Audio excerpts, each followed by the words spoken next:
नमस्कार। ईटीवी भारत की टीम इस समय मौजूद है करनाल स्थित बाबू मूलचंद जैन राजकीय आईटीआई संस्थान, जो बहुत पुराना है। और आपको बता दूं कि बहुत से बच्चे यहां से प्रशिक्षण शिक्षा ग्रहण करने के बाद उच्च स्थानों पर पदों पर भी तैनात हुए हैं, नौकरियां कर रहे हैं। आज का जो विशेष ईटीवी भारत के साथ जो एक ऐसे शख्स जुड़े हुए हैं, उससे मैं अवगत कराना चाहता हूं कि 65 वर्षीय स्टूडेंट, इसको कहते हैं कि सीखने की कोई उम्र नहीं होती। अगर दृढ़ इच्छा शक्ति हमारे मन में हो, जुनून हो, तो हम किसी भी मुकाम तक पहुंच सकते हैं। ऐसी ही शख्सियत से मैं आज आपको मिलाना चाहूंगा। एक 65 वर्षीय बुजुर्ग कहें या बच्चा कहें, या आप मिलने के बाद देख लेंगे कि जो अगर सीख रहे हैं तो बच्चा कहेंगे, लेकिन उम्र की बात करेंगे तो 65 वर्षीय हैं। हमारे साथ जो बुजुर्ग जन, उनसे जान लेते हैं कि उनका क्या नाम है और वो यहां पर कैसे पहुंचे और क्या जुनून है। जी सर, क्या कहना है? जी, मेरा नाम रामविलास है और मैं गवर्नमेंट आईटीआई करनाल में टीचर हूं और मैं पिछले 15 सालों से अध्यापन का कार्य कर रहा हूं, जिसमें काफ़ी बच्चे यहाँ से शिक्षा ग्रहण करके अच्छे अच्छे पदों पे गए हैं। अब की बार एक स्टूडेंट, जिन्हें अगर बच्चा कहा जाए परंतु वो उम्र उनकी भले ही 65 वर्ष है, सीखने का जज्बा किसी किशोर से कम नहीं है। उनका नाम है विजय सिंह गुलिया जी। ये हमारे पास एडमिशन लेने के लिए आए तो हमें बड़ा अजीब लगा, परंतु जब हमने देखा इनका काम करने का तरीका, ये टीचर्स की जिस प्रकार इज्जत करते हैं, संस्थान का जिस तरह मान सम्मान करते हैं, उस हिसाब से कहीं भी एक होनहार छात्र से कम नहीं है। जी, तो सर आपने अभी तक जितना इनको पढ़ाया उससे आपको क्या लगा कि और बाकी जो इस प्रकार के अगर लोग सीखना चाहते हैं तो उनके लिए क्या अपील करना चाहेंगे? सर, उम्र के साथ साथ अनुभव बढ़ जाते हैं और ये अपने बढ़े हुए अनुभवों का भरपूर फायदा उठाते हैं। जो मैं इनको सिखाता हूँ वो ये तो सीखते ही हैं, ये वो भी सीख जाते हैं जो हम केवल सिखाना चाहते हैं और सिखाया नहीं है। जी, ये बहुत ही लगन के साथ अपनी होमवर्क करते हैं, कापियाँ तैयार करते हैं। प्रैक्टिकल की कॉपी अगर इनकी देखी जाए तो बहुत अच्छे तरीके से तैयार होती है। और सबसे खास बात इनकी ये है कि डेली रूटीन में समय पर आ जाते हैं, पूर्णतः ड्रेस में संस्थान में आते हैं और नियमों का पालन करते हैं। कभी भी बिना पूछे क्लास से इधर उधर नहीं जाते हैं। इनको ज़रा भी ये फील नहीं होता है कि इनकी उम्र मुझसे ज़्यादा है और कहीं भी इनकी ईगो इस प्रकार से हर्ट नहीं होती है।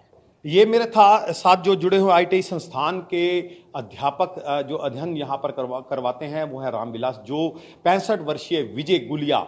मैम आपको थोड़ा बताना चाहूँगा क्योंकि इनकी एक प्रॉब्लम जो है वो श्रवण करने की जो शक्ति है वो इनके पास अब फिलहाल नहीं है, तो थोड़ा सा मजबूरी रहेगी, थोड़ा सा हम बैलेंस होकर बात करेंगे। बात ये है कि ये 64 किलोमीटर का सफर तय करने में गन्नौर से यहां पर आते हैं, यानी कि 5 ट्रेड पहले ही इन्होंने सीखी हैं और उस ट्रेड में काम करते हुए 5वीं ट्रेड जो अब मिट्टी जो सॉइल के ऊपर प्रशिक्षण और खेती का सुधार में ये प्रशिक्षण यहां लेने के लिए पहुंचे, क्योंकि खुद एक किसान है, 5 एकड़ भूमि है। थोड़ी सी जानकारी लेते हैं भी वो क्या कहना चाहेंगे। जी, ये जो अध्यापक हैं उन पर पर्ची पर लिखकर दे रहे हैं, ये पढ़ेंगे और हमारा जवाब देंगे। जी, मैं गन्नौर से आता हूँ जी। मैं गन्नौर से आता हूँ, खेती का ही काम मेरा है। मैंने जो है ट्रैक्टर से मैं खेत का काम करता था और जोतता भी खेत, पानी भी ट्रैक्टर से ही, सारे काम ट्रैक्टर से ही करता था। जी, आजकल ट्रैक्टर ही सभी के लिए काफ़ी फायदेमंद है। जी, मशीनरी का युग है आजकल, पुराना युग खत्म होता जा रहा है, नया युग आ रहा है। सारे काम ट्रैक्टर से ही होते हैं आजकल। जी। तो इन्होंने रामविलास जी, मैं जानना चाहूंगा कि पढ़ाई कितनी करी इन्होंने और कैसे कैसे इनको यहाँ आने के लिए इन्होंने सोचा। जी, बीए कर रखी है, 1979 में बीए कर ली थी मैंने, और मैं खेती कर रहा हूँ। उसके बाद या फिर आईटीआई कर रहा हूँ। अब मेरी ये 5वीं ट्रेड है। तो इस ट्रेड में आने के लिए इन्होंने क्यों सोचा, मतलब मिट्टी प्रशिक्षण और खेती सुधार के लिए, ये क्या बताना चाहेंगे, यानी कि इसके लिए क्यों आए? अब आगे तो मैं, अब मेरी उम्र 64 साल हो चुकी है, 65 साल। मेरी इच्छा LLB करने की भी थी, लेकिन कर नहीं सकता, अभी सेहत मेरी अलाउ नहीं करती। जी, यानी अभी रामविलास जी ज़्यादा आपसे जान लेते हैं जितना उन्होंने बताया, क्योंकि इनकी श्रवण करने की शक्ति जो है मजबूरी भी है। तो मैं आपसे जान लेता हूं कि जैसे ये बता रहे हैं कि मैंने पहले कुछ और ट्रेड में अलग अलग जगह पे सीखा है, प्रशिक्षण लिए ITI संस्थानों से, अब यहाँ पर आए हैं, तो इनका मेन मोटिव क्या है यहाँ आने का? मैंने धीरे धीरे इनसे जानकारी जुटाई तो ये सामने आया कि ये 5 एकड़ की खेती करते हैं, कुछ ज़मीन ये ठेके पे लेके भी साथ साथ खेती करते थे, और जो खेती ये करते थे वो परंपरागत तरीके से खेती करते आ रहे थे।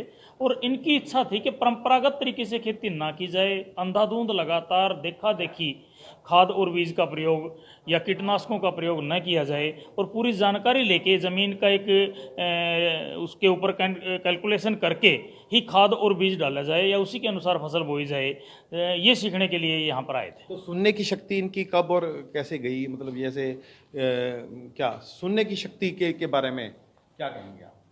सुनना मुझे 18-19 साल हो गए, मुझे सुनना बंद हो चुका है।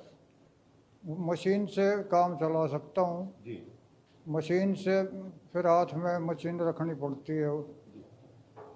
सबसे बड़ी बात यह है कि एक किसी शायर ने कहा है कि कौन कहता है कि आसमान में छेद नहीं हो सकता, यारो जरा तबीयत से पत्थर तो उछालो। तो वही बात यह है कि अगर सीखने का जुनून है, दृढ़ इच्छा शक्ति है, तो किसी भी उम्र में कुछ भी सीखा जा सकता है। तो इसी मुहावरे को साबित करते हुए जो विजय गुलिया ने 64 किलोमीटर का सफर डेली तय करने के बाद यहाँ पर ITI संस्थान करनाल में जो बना हुआ है वहाँ पर आते हैं अपनी खेती में सुधार करने के लिए। उन्होंने बहुत से ट्रेड में प्रशिक्षण लिया, यानी प्लम्बर का काम भी जानते हैं, इलेक्ट्रिशियन का काम भी जानते हैं, और भी बता रहे कंप्यूटर का भी जानते हैं। और उसके बाद ये जो मिट्टी प्रशिक्षण और खेती सुधार के लिए जो टेक्निक ले रहे हैं, ये एक बहुत बड़ी अच्छी बात है। बहरहाल ETV भारत चाहेगा कि ऐसे व्यक्ति ने जब जिसके अंदर सीखने की इच्छा है तो दूसरों के लिए भी एक मिसाल बनी हुई है। राकेश शर्मा, ETV भारत, करनाल।